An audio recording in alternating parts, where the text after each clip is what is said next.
You know that feeling, right? You're fast asleep and then suddenly, bam! You're staring at the ceiling, your mind is racing, and you're wondering, why am I wide awake?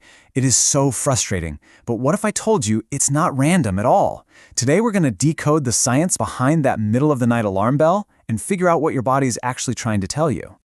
And it's always around 3 a.m., isn't it?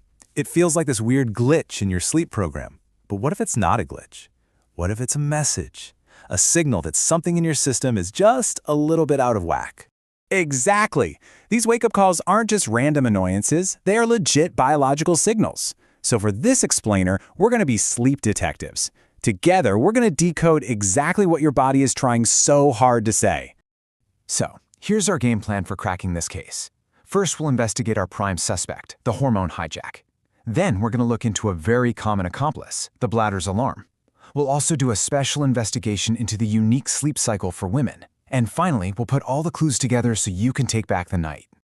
Okay, first things first. If this is happening to you, you need to know you are so not alone. It can feel like you're the only one, but in one survey, a full third of all adults said they wake up like this at least 3 times a week. It's a huge issue, and today we're getting to the bottom of it. Our investigation kicks off with those invisible forces that pretty much run our lives, our hormones. They're like the master conductors of our internal clock, and when they get out of sync, our sleep is often the very first casualty. So let's take a look at the body's 24-hour clock, our circadian rhythm. You can see here that in the evening, melatonin, that's our sleep hormone, starts to go up. But look really closely at what happens right around 2 or 3 a.m. Cortisol, the alertness hormone, starts its slow, quiet climb. Now this is totally normal. It's designed to wake you up gently, a few hours later. But here's where it gets super interesting, because stress completely changes the game. On the left, a normal cortisol rise is so gentle you just sleep right through it. But check out the right side. When you're stressed, that gentle nudge turns into a sharp early jolt. It literally feels like an alarm clock going off inside your body, and it yanks you right out of a deep sleep.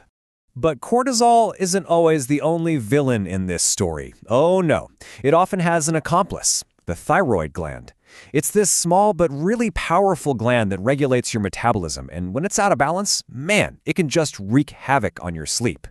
And this chart really shows how the thyroid can be a double-edged sword for sleep. See, on one hand, if you have an overactive thyroid, that's hyperthyroidism, it can leave you feeling all anxious and revved up, making it tough to fall asleep and stay asleep. But on the other hand, an underactive thyroid, hypothyroidism, that can lead to just plain poor sleep quality because of things like muscle pain or feeling cold all the time.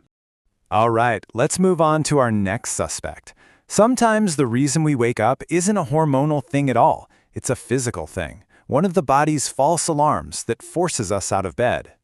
And the most common one has a fancy name, nocturnia. All it means is waking up to go to the bathroom, and it is incredibly common. Get this, in a survey of almost 9,000 adults, this was the #1 reason people gave for waking up at night. That's across all age groups. And this isn't just some small annoyance, it has a real-world impact. This chart shows how quality of life scores drop, and drop pretty significantly as those nightly bathroom trips go up. As you can see, one trip a night doesn't make a huge dent. But look what happens when you get to 2 or more.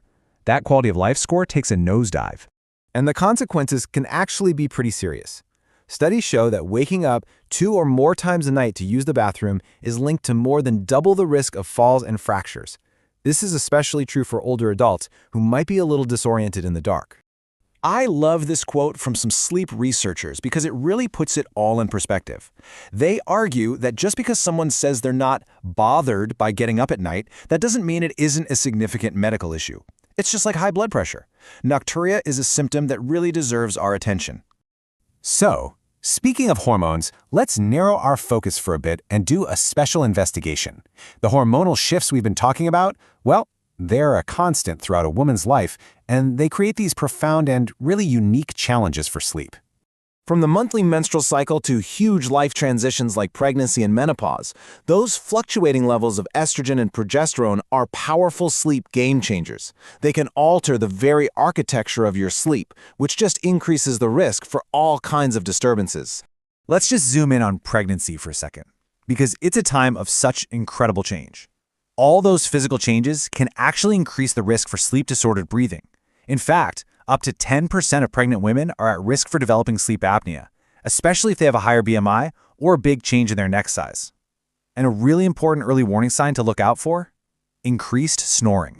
And this is why paying attention to sleep during pregnancy is so absolutely critical. There is a very distinct and dangerous link between sleep apnea and preeclampsia, a condition with high blood pressure that can be risky for both mom and baby. So dealing with sleep issues during pregnancy isn't just about comfort, it is about safety. So, after looking at all the evidence, we can finally start to crack the case. And the solution isn't about, just forcing yourself back to sleep. It's about understanding these signals so you can finally take back the night. So, what have we uncovered in our investigation? Okay, takeaway number 1. Listen to your hormones.